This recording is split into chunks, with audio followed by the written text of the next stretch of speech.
लोकसभा चुनाव की तैयारी को लेकर बीजेपी पूरी तरह से एक्शन मोड में आ चुकी है। राजस्थान के लिए मिशन 25 को लेकर आज बीजेपी कोर कमेटी की बैठक होने जा रही है। दिल्ली में होने जा रही इस बैठक में मुख्यमंत्री भजनलाल शर्मा मौजूद होंगे। प्रदेश अध्यक्ष सीपी जोशी, उनकी मौजूदगी होने वाली है और जेपी नड्डा की अध्यक्षता में ये बैठक बुलाई गई है। और आपको जानकारी दें कि संगठन महामंत्री बीएल संतोष समेत कई बड़े नेता इस बैठक में मौजूद रहेंगे। गुरुवार को यानी कि कल बीजेपी के केंद्रीय कार्यालय दिल्ली में केंद्रीय चुनाव समिति की बैठक होने वाली है और इस बैठक में प्रधानमंत्री मोदी, गृह मंत्री अमित शाह, बीजेपी राष्ट्रीय अध्यक्ष जेपी नड्डा, संगठन महामंत्री बीएल संतोष समेत प्रदेश और ग्रुप के नेता होंगे शामिल। माना जा रहा है कि सीईसी की इस बैठक में बीजेपी 90 से 100 उम्मीदवारों के नामों का ऐलान कर सकती है। और कल जो बैठक होने वाली है, इस बैठक में आपको जानकारी दें कि कल आने वाली लिस्ट में पीएम मोदी, अमित शाह, राजनाथ सिंह समेत कई बड़े नेता शामिल हो सकते हैं। और आज जो बैठक होने वाली है दिल्ली में जेपी नड्डा की अध्यक्षता में, उस बैठक से पहले राजस्थान बीजेपी के प्रदेश कोर कमेटी की बैठक बुलाई गई और इस बैठक में भी मंथन किया गया लोकसभा चुनाव को लेकर।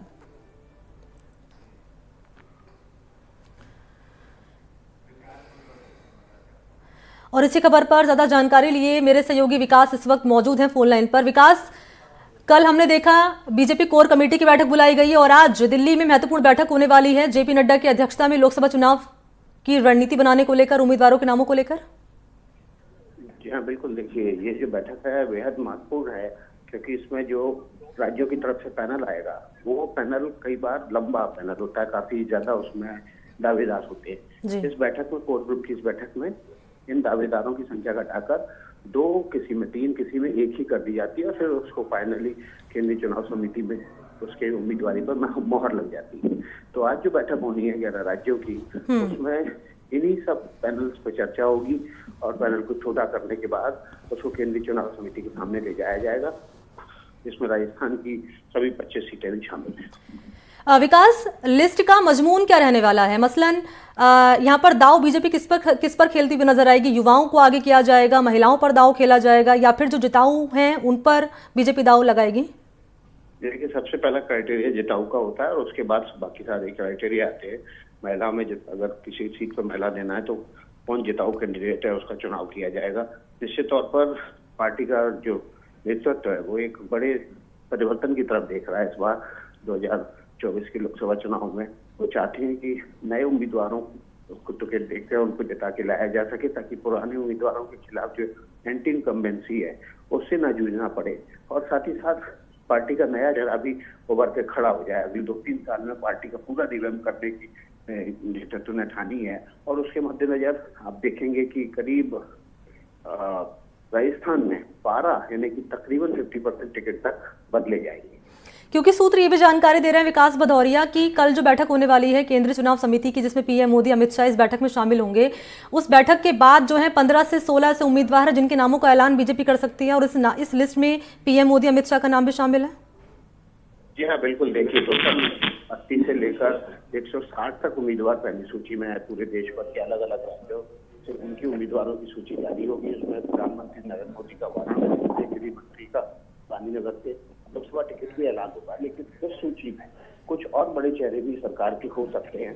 मसलन धर्मेंद्र प्रधान का संबलपुर से हो सकता है टिकट का ऐलान। इसी के तहत और भी कई नाम है जिनका ऐलान होगा।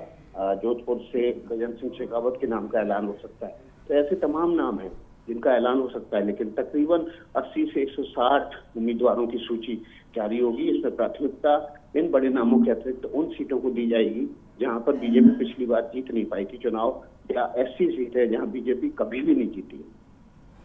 बहुत बहुत शुक्रिया आपका विकास भदौरिया, महत्वपूर्ण जानकारी इस खबर पर देने के लिए और आगे की अपडेट भी हम आपसे लेते रहेंगे। सहयोगी वीरेंद्र इस वक्त मौजूद है मेरे साथ ज्यादा जानकारी लिए। वीरेंद्र, विकास भदौरिया जुड़े अभी और वो बता रहे हैं कि लिस्ट का इस बार जो मजमून रहेगा वो रहेगा परिवर्तन, यानी कि कई बड़े नाम इस बार की लिस्ट में सामने आ सकते हैं। मसलन जोधपुर से हैं गजेंद्र सिंह शेखावत, उन पर बीजेपी दाव लगा सकती है। और क्या जानकारी आपके पास है?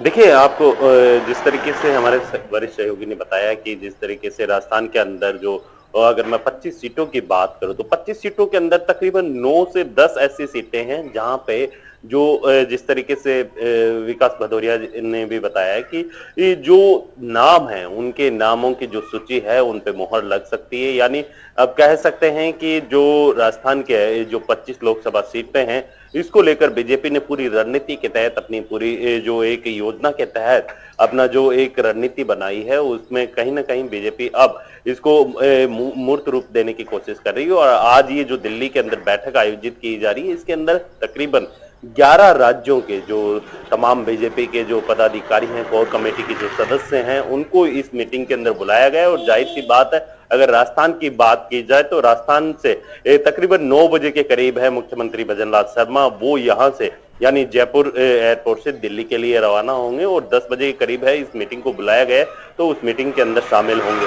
रही बात राजस्थान की जो 25 सीटों की, तो 25 सीटों के अंदर आप देखिएगा कि जिस तरीके से बीजेपी लगातार कांग्रेस की जो पुराने दिग्गज नेता हैं उनको बीजेपी के अंदर लेके आ रही है। अभी हाल ही के अंदर आपने देखा होगा कि जिस तरीके से जो महेंद्रजीत सिंह मालवीय हैं वो बीजेपी के अपनी विधायकी छोड़कर बीजेपी में शामिल हुए, तो जाहिर सी बात है मेवाड़ और वागड़ इलाके को साधने के लिए बीजेपी है अब पूरी रणनीति के तहत काम कर रही है। और वहां का जातीय और क्षेत्रीय समीकरण साधने के लिए महेंद्रजीत सिंह मालवीय हैं, वो सटीक बैठते हैं और वहां की जो जातीय समीकरण है वो अच्छे से समझते हैं। तो इस लिहाज से उन्हें लोकसभा चुनाव के अंदर मेवाड़ और वागड़ इलाके से जो प्रत्याशी है बनाया जा सकता है। वहीं अगर मैं बात करूं, वो आप देखेंगे कि जो ओबीसी वोटर्स है, ओबीसी वोटर्स को जिसके अंदर आप देखेंगे मूल रूप से जो जाट वोटर्स है, क्योंकि राजस्थान की राजनीति होती है वो जातीय समीकरण के आधार पे होती है। जातीय समीकरण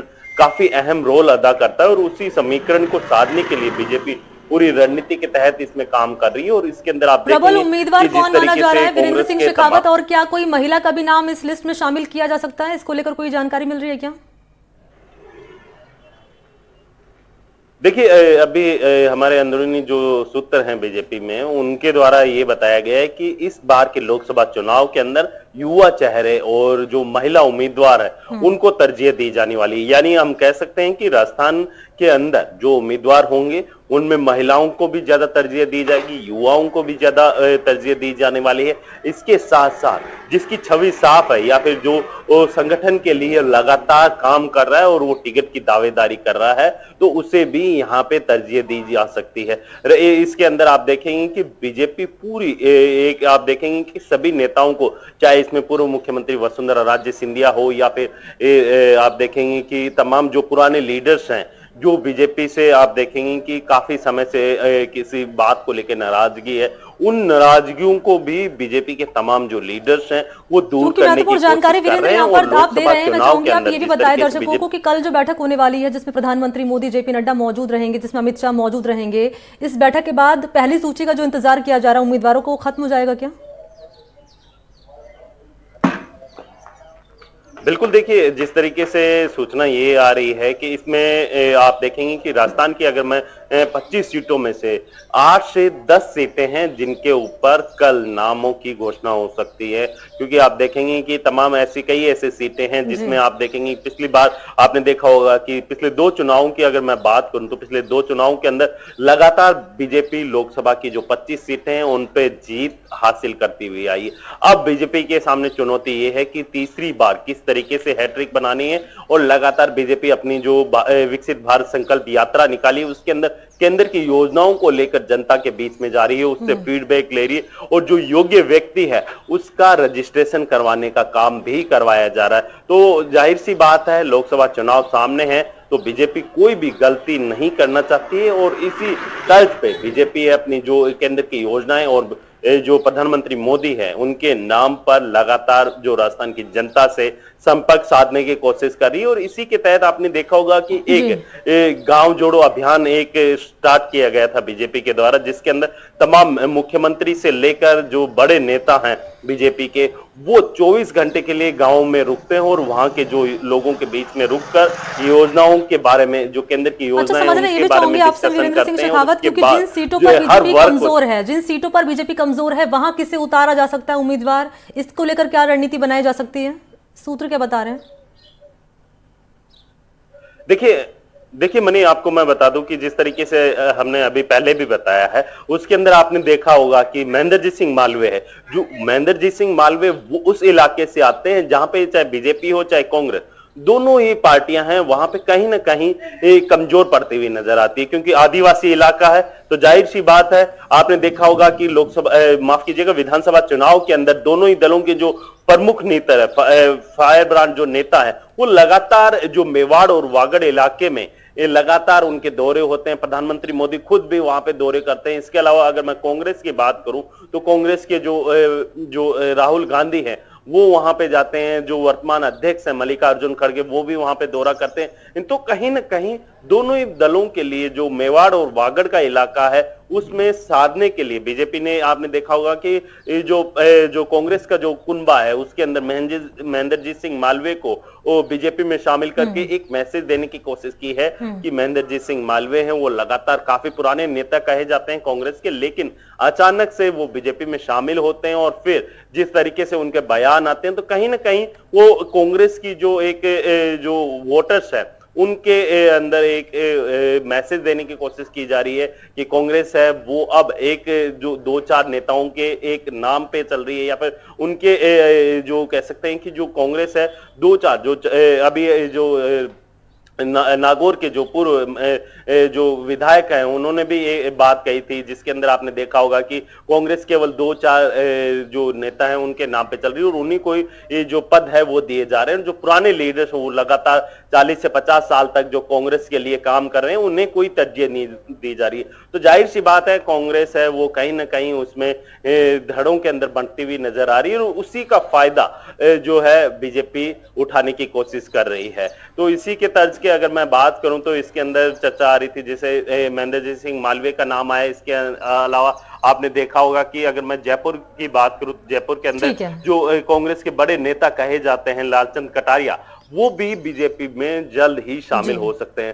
तो जिस तरीके से बीजेपी अपनी पूरी रणनीति के तहत, पूरी एक कह सकते हैं कि योजना के तहत काम कर रही है, कहीं ना कहीं बीजेपी जो 25 सीटें हैं उसके अंदर कोई कोताही नहीं बरतना चाहती। और इन 25 सीटों पर बीजेपी किसे उतारेगी इंतजार बना हुआ है। इस बैठक के बाद कल जो होने वाली है उस बैठक के बाद सूची बीजेपी जारी कर सकती है। सूची में कौन होगा ये महत्वपूर्ण रहेगा। वीरेंद्र, बहुत शुक्रिया आपका तमाम डिटेल्स इस खबर पर देने के लिए। और इसी के साथ यहाँ रुकेंगे एक छोटे से ब्रेक के लिए।